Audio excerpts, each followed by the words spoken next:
Welcome back to 7 Skills for the Future podcast. My name is Emma Sue Prince. I'm your host and I am author of 7 Skills for the Future, published by Pearson Business. And this book looks at 7 really important skills that we each have the ability and capacity to develop every single day. Those skills are adaptability, critical thinking, empathy, integrity, being proactive, being optimistic, and being resilient. And really adopting these skills means that you are in the driving seat of your own life. And the podcast is all about focusing on these skills more deeply. And this season in particular, it's about interviews with great people who I feel embody some of these skills. Now, today, I'm really pleased to be welcoming Virginia Isaac to the podcast. And Virginia has become a good friend. When I first met her, I was incredibly in awe of her. She's a very successful entrepreneur, an educationalist, and she's worked in the field of careers for many, many years. She's president of the Career Development Institute, and she was former chief executive of Inspiring Futures. And this interview was actually recorded last year when I was really just embarking on this adventure of podcasting. And I decided to save it for a season when I would be focusing on great interviews. And Virginia is a really inspiring person. She talks so eloquently and so articulately about careers and how they're changing and how careers work, which she's been involved with for so long, isn't about job matching anymore. It's all about developing the skills and attributes that you need for a VUCA world. And a VUCA world is volatile, uncertain, complex, and ambiguous. So completely aligned to the 7 skills. And we talk also about how the skills connect with equipping young people for the world of work. Virginia is a huge supporter of the 7 skills. She's been, like I say, a good friend as well as a great colleague. So I'm really pleased to be airing this interview today with lots of lessons and insights for educators, trainers, teachers, and entrepreneurs everywhere. So enjoy this interview.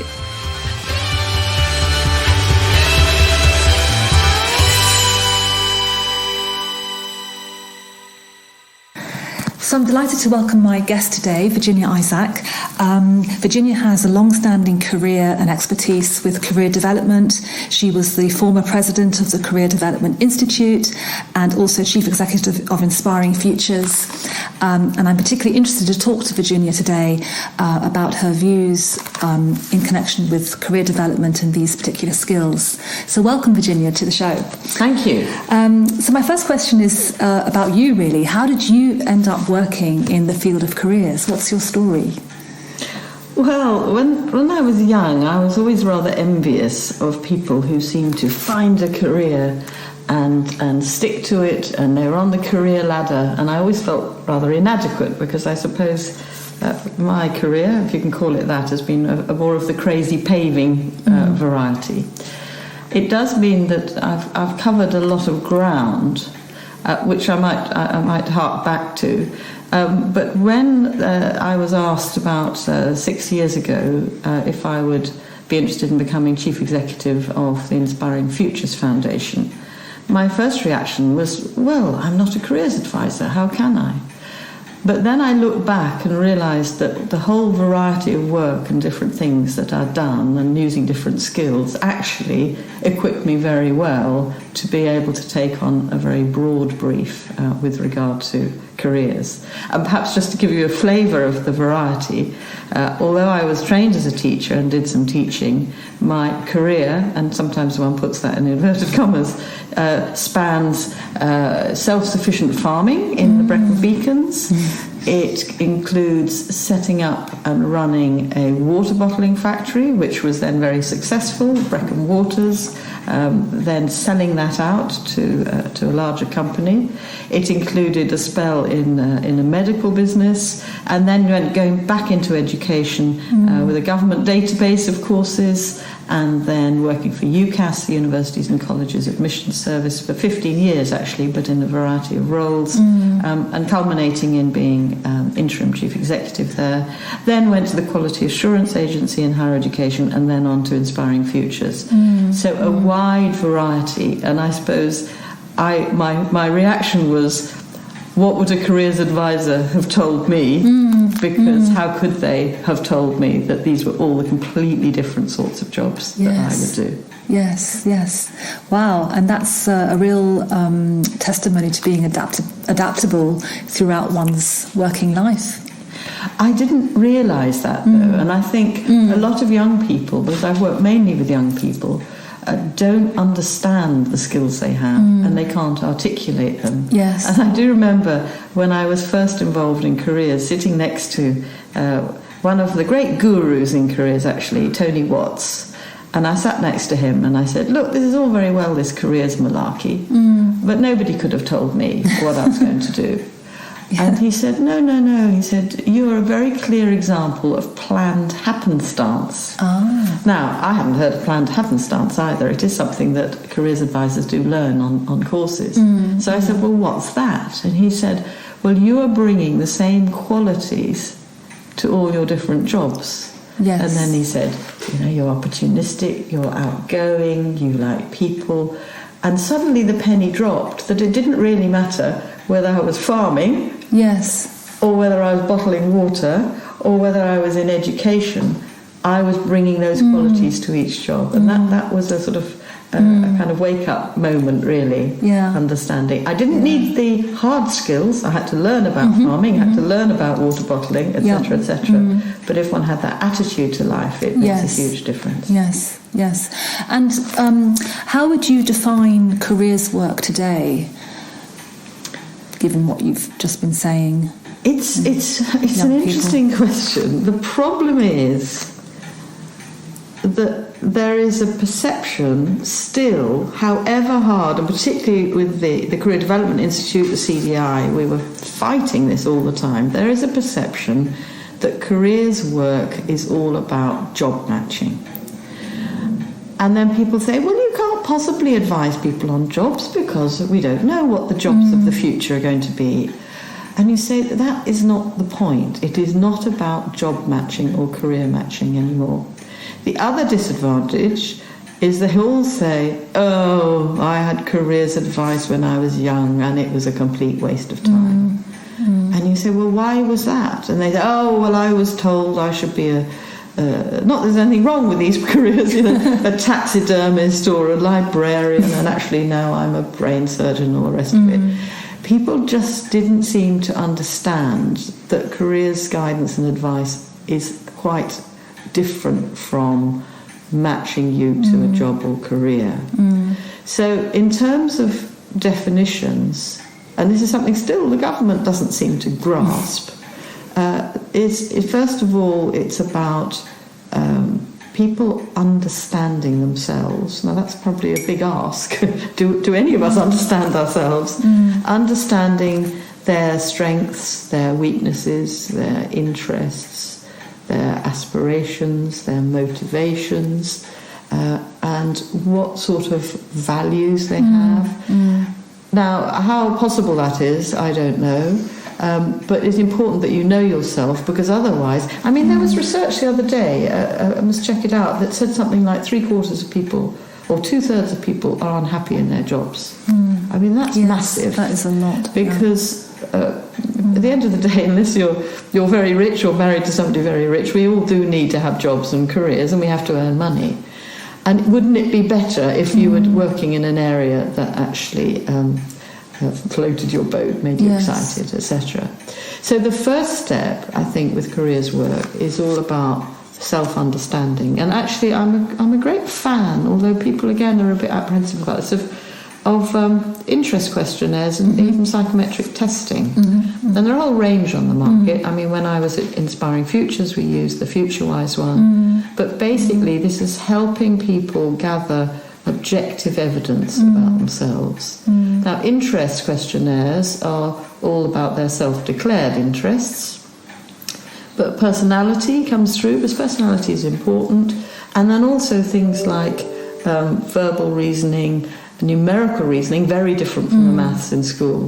So in terms of careers, there's a whole process of understanding themselves, knowing what the opportunities are out there. There is a model which I better not if this is going to be on a podcast. There's a model called the DOTS model. But actually, dots are in the wrong order. So dots are for decision-making, opportunity awareness, transition, and self-awareness. Well, that's almost the wrong way round. Politely, it should actually be SODIT, self-awareness, opportunity awareness, decision-making, and then implementation and transition. So that, to me, is what careers guidance and advice is about. And you could say that it's such a complicated world, a complex world now, particularly for young people, but not least for older people as well. So self-awareness is where everything begins. I mean, I 100% believe that is where change happens as well, self-awareness. And I think some of the tests you're talking about can be a great starting point, can't they? Because otherwise, where do you start with developing your self-awareness? It's a springboard. It's a springboard for discussion. And one reason why psychometric tests, people are dubious about them, is again they say this is about job matching. I see. It says that you might be interested in doing medicine or doing being a plumber or etc. etc. But it challenges people. Yes. And people might say, well, I have no interest in medicine. Why on earth has that come up? Well, why are you saying that? Actually, the way you answer the questions, you're interested in helping people. You've got slightly, a scientific, analytic mind, and you go through the underpinning qualities. Yes. So actually, the job is just a framework. Yes. Not a prediction. Yeah. It helps. There have been companies who say we won't explain these attributes or characteristics with jobs because that can be misleading. But it's quite difficult for students to get a handle on if saying, you're very good at communication. Well, what does that mean? Yes, absolutely. So it just helps their frame of reference. It also helps because parents and guardians, however much they love young people, don't necessarily know them that well either, because there's a sort of power relationship between the parent and the child. And the parent might be living out aspirations that they had through their child. They may be ambitious for the child. And there are all sorts of cultural norms there too. So some cultures will say, look, if you can be a doctor or a lawyer or an accountant, that is success. But it might be what's not right for the child. Yeah. And I think it's interesting because as you were saying earlier about your own development, it's about the qualities that you can bring to different things. So you might be equally good at a number of jobs because you're bringing those qualities and those soft skills perhaps to that particular job. Yes, and I think particularly in this day and age, it's called the VUCA world: volatile, uncertain, complex, and ambiguous. It's not just single strands that you follow. You have to take a far more holistic approach, a multidisciplinary approach. So this happens in education as well as in work, whereby it's not, I'm studying geography, I'm going to be a geographer, or I'm studying economics. You've got to bring them all together. And what always comes through for me is that, yes, you've got bringing different sorts of knowledge together, but underpinning that knowledge has got to be a skill set, which people may well have, but they're just not aware of it. Or most of them, and I'm sure you will talk about this in the book, you're able to grow them as well. Yes. You can't say, I'm useless at communicating, therefore I'm not going to be a communicator. There's a wonderful book called the Marshmallow Test. I don't know if you've come across that. Yes. Yeah, great. It's a great book, and it's held its value over time. But that shows particularly how there are certain qualities, particularly sort of deferred gratification, that can be learnt. And I think that applies to a lot of the skills in the advantage as well, whereby people first of all have to recognise the importance of the skills and then say, no, I do need to be more flexible, or I do need to learn. Not for all jobs, but still it's something they've got to be aware of. I have to actually admit to doing that marshmallow test on my son when he was about 3 years old. With what result? Dare I ask? Determination. Right. Deferred gratitude. Yes. So let's talk about young people. What do you think career support should ideally look like for them? If you could, redesign it or recreate it, what does it need to look like? Well, in an ideal world, it would, to my mind, be integrated into the school day. I mean, what is education for if not to prepare young people for life and work after school? The trouble is, at the moment, the school timetable is dominated by subject knowledge, by exams, and by league tables. And there is no extra money. And also, often in the state system, the day is not that long either. And this is where the independent sector have an advantage, because they can do more extracurricular stuff. It has to be recognised as a valuable activity for all sorts of reasons. But when you talk to teachers, understandably, they say, look, the whole curriculum is full up as it is, and on top of that we've got to help young people with sexual health and cyberbullying and all these kind of things. There just isn't time. So there's a big issue about time. If it's integrated, though, into the curriculum, then time is made, which is helpful. To my mind, having people parachuting into a school, as was the case often with the career service and with independent companies, to have somebody parachuting in for a 20-minute interview really doesn't cut it. and I rather favour this sort of triage approach, whereby if teachers in schools, who are not necessarily going to be qualified or professional careers advisors, at least understand, I mean, they know the kids, they're with the kids all the time, to understand that helping a young person try and work out where they'd like to be after full-time education, whether it's school, whether it's college, whether it's university, that is an important job. And then if they can also take advantage of independent careers advisors, that's very helpful. There has to be they say that careers guidance, careers advice, it's not an event, it's a process. And that process actually should start in primary school.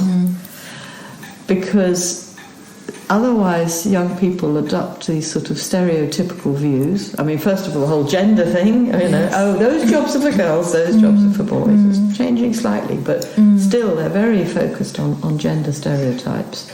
Then they are really only aware of jobs that perhaps their parents do or don't do, or their immediate circle. Schools might say, look, there's such a long time before they actually go out into the workplace, it's irrelevant to start introducing it. But to my mind, it should be introduced in primary school, just in terms of them understanding the different sorts of jobs that are out there. In terms of the process, it certainly should start in year 7. A light touch, but just opening their eyes to the opportunities, not least before they start choosing GCSE options. Because as we know, if the wrong options are chosen at GCSE, but particularly A-level, that can cut down people's options like mad. So it needs to start quite young. Then a lot can be done in terms of careers education and group work about why these things are important, how to go about it. And there's some super programs out there to help schools. When it comes to personal guidance, and I'm a huge fan of personal guidance, I mean, whether you call it a careers advisor, or whether you call it a mentor, or whether you call it a counsellor, it is an opportunity for that young person, probably for the first time in their lives, to talk to somebody who has no vested interest other than their well-being. And that person is independent and impartial. And if they're careers advisors, I would highly recommend that they are fully qualified. It's not, with all respect, the person who works on reception half the time or the physics teacher. It's somebody who's got that ability to draw out of young people where their interests lie, where their ambitions lie, what's important to them. So in terms of the process, I see it starting young, fairly light touch, group work, careers education, including some of these online tests, but they can't just be done in isolation, because otherwise people take the results sort of verbatim, whereas instead it's saying, oh, that's interesting, Virginia, it says you should be a horse rider. And I'd say, well, I'm terrified of horses, I don't like animals. Why is it said that? Well, because over here you've answered that you like being outside, and you have an empathy for something, etc., etc. And then you say, okay, well, horse riding may not be the thing, but have you thought about something like that? So it just uses it as a springboard in that respect. One thing I'm worried about, and I'm not sure if you're going to go on to talk about this, but is the emphasis now from government on employer encounters. Now, there is no doubt that if young people... I mean, my niece, where we are today, she's got a week's work experience in London. Well, the first thing is, how on earth do I get to London? How do I get to the station? I've never been on, using the Oyster card before. I've got to get there on time. All these things they have to learn. So work experience absolutely is essential. An encounter with an employer, unless that's very well defined, has limited value. An encounter with an employer could be an employer coming to a school and giving a talk to 200 people who've been shovelled into a hall saying, you might be interested in this. So encounters with employers are important. Work experience is vital, but it's got to always be done within the context of careers guidance. I mean, one great step forward that I think the government is making, having at long last, after about 9 years, rubbished careers advice and guidance, is they're now pushing this idea of a careers leader in every school. Now, that careers leader may not necessarily be qualified to graduate or postgraduate level, although one would urge that that was the case, but they are able to coordinate a careers program. So they could bring in employers from here, they could have a careers fair there, they could contract with some external advice and putting it all together. So that's certainly a great step in a great direction. Unfortunately, it keeps coming back to who pays. And that's an issue. Okay, so as you know, we've developed a workshop around the 7 skills: adaptability, empathy, critical thinking, integrity, being proactive, being resilient, being optimistic. And we deliver it to a range of different groups. It's been very well received. However, with young people, we have had to adapt the workshop for their needs. And you may have answered this a little bit in the question before, but why do you think it might be that they struggle to understand concepts like being resilient or being adaptable for themselves? Perhaps because these things aren't explained to them, and they may not be aware whether they have them or not. When I was at UCAS, it was always interesting talking to young people about their personal statements, because you'd say, put down what you've done, and they'll say, I haven't really done anything. And then with a bit of probing, I did do a paper round, okay, and I did have some part-time work in a bar, and I did go travelling, and then you start to say, okay, what did you learn from all that? Well, paper round, I had to get up early, I had to find ways of getting on with the boss, and they start to, so you say, these are all skills, so they need a translator almost, to pick out of their experience what they're doing, or I failed my driving test and now I'm devastated, but now I've picked myself back up. Well, that's resilience. That is resilience. So I think that has to happen, and I'm not sure whether schools do that, whether parents do that. It's only something I've become more aware of, actually, not least having met you, Emma Sue, and reading the book. And in fact, Inspiring Futures did quite a lot of work with the National Citizen Service, and that was something that we kept pushing, that the National Citizen Service has got a huge amount going for it, but the students tend to just go on a whole series of activities, a bit like the Duke of Edinburgh. There's never any time for drawing out the skills and reflecting on the skills and then relating them to the world of work. So they may have gone into a town with a questionnaire, and you're asking people for their views on X. Well, when you take that back and say, okay, how did you feel about approaching people in the street? What did you say? How did you? What did you have to prepare in order for your questions? And it's pulling all that out, and that's where I think these skills are so important. Yeah, and that reflection process is vital, because that's what helps to build self-awareness. Exactly. So. Thank you. It's been really interesting talking to you. As you know, I'm in the process of writing a second edition of this book and updating a lot of the research and some of the ways that these skills are being embraced now. What do you think is one key concept that I should include in the second edition? That's a good question, because I was wondering at what stage I could turn the tables on you and ask you some questions. and I suppose the question I was thinking of is, there are lots and lots and lots of skills out there, and trying to narrow them down is very tough. What do people need? Yes. And I was just going to get your view on that. Yeah. I suppose the one that I find I can rely on quite a lot is, and it may fit in one of these, is judgment. How to develop judgment. And it's particularly topical at the moment with fake news, for example. Yes. And how people can actually make the judgments as to what's true, what's not true. Even in schools, I think they do teach, for example, this is perhaps a little bit of a kind of red herring, but when they brought calculators into schools, people will say, well, students will stop being able to do mental arithmetic, etc., and probably to a certain extent that's true.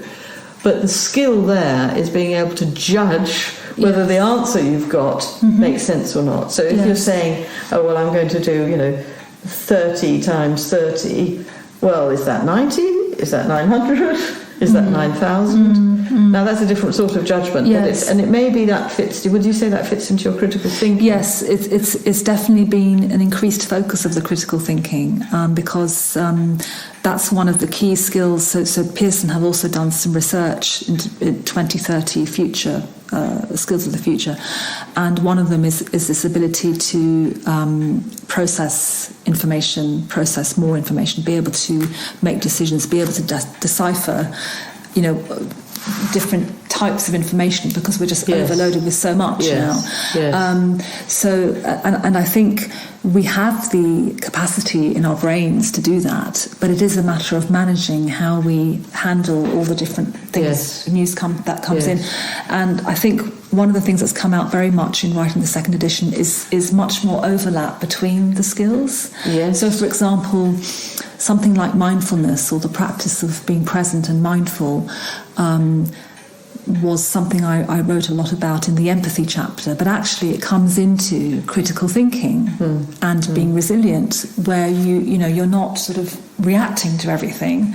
You're building in reflection, you're building in quiet time, maybe you're thinking about how you begin your day or how you want to go through your day, and these are things that I think help with judgment, because you start to question things and you start to think about the language that you might be using. So when you're using language like, well, everyone says this, or sort of this all or nothing kind of thinking.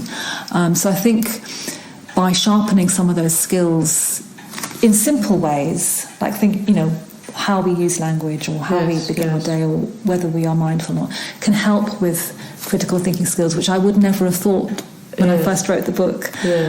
But I think that judgment and being able to make those judgments comes into the critical thinking, and is something that we have. It's like with all the skills, we have the skills. It's just actually using them and bringing them out. I mean, my other worry, but this may reflect my age, is the whole impact of technology and social media, and whether that will require not the practical skills, but other sorts of skills to be able to cope with that. I mean, you indicated sort of finding ways of processing so much information.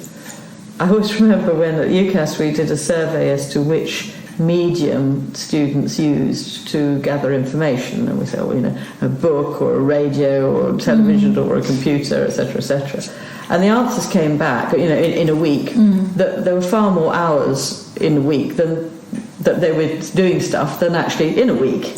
And it was because, of course, they were both looking at a book and the computer and listening to it all at the same time when they added it up. Yes. So, I mean, there are, when you turn it on its head with social media, sort of issues, I think, that are starting to arise whereby, whether it's in terms of interpersonal skills and empathy, with computer games, students losing empathy. That may be a really interesting dimension to see whether people are actually going backwards on some of these things. Yes. With Google, you don't have to remember anything anymore. I'll just Google it. So memory, is that something? But then somebody said the other day, there was equally fear when writing was introduced, that people would forget all these stories, all the word of mouth. So it's trying to it goes back to judgment as to what is being lost, which is important, and what is progress in inverted commas. Yes.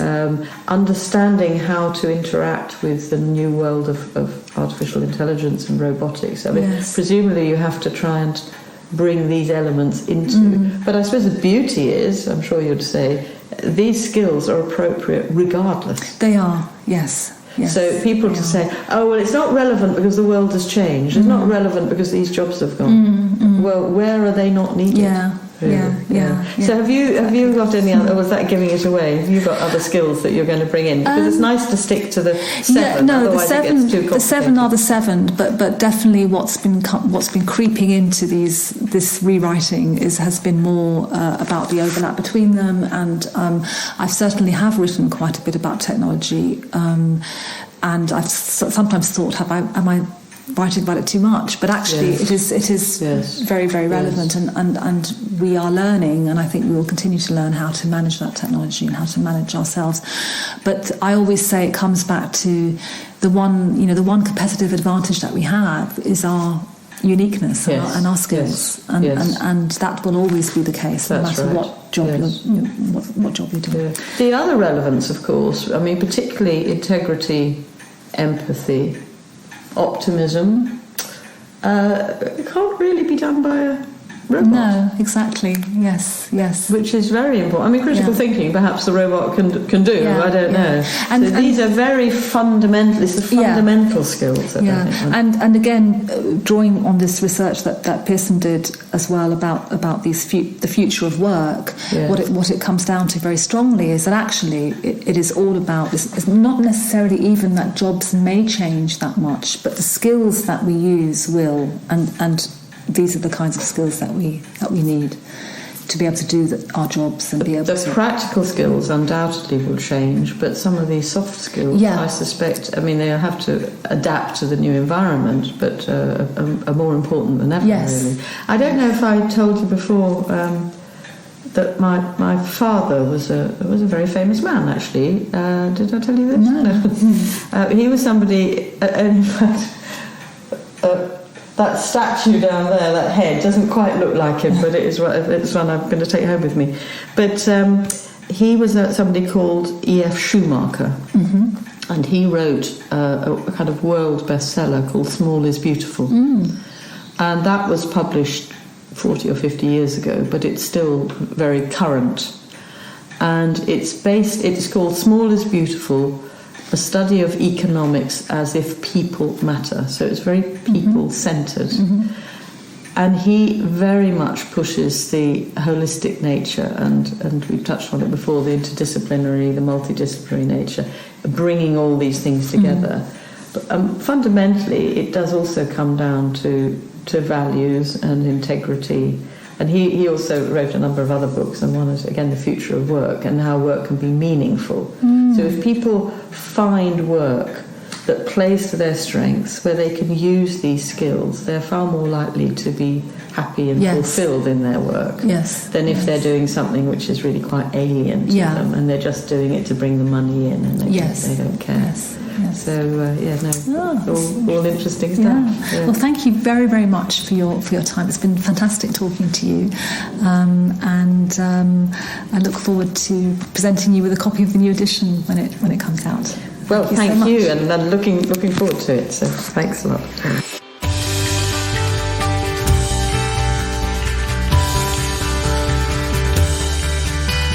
Thank you for listening to this episode of the 7 Skills for the Future podcast.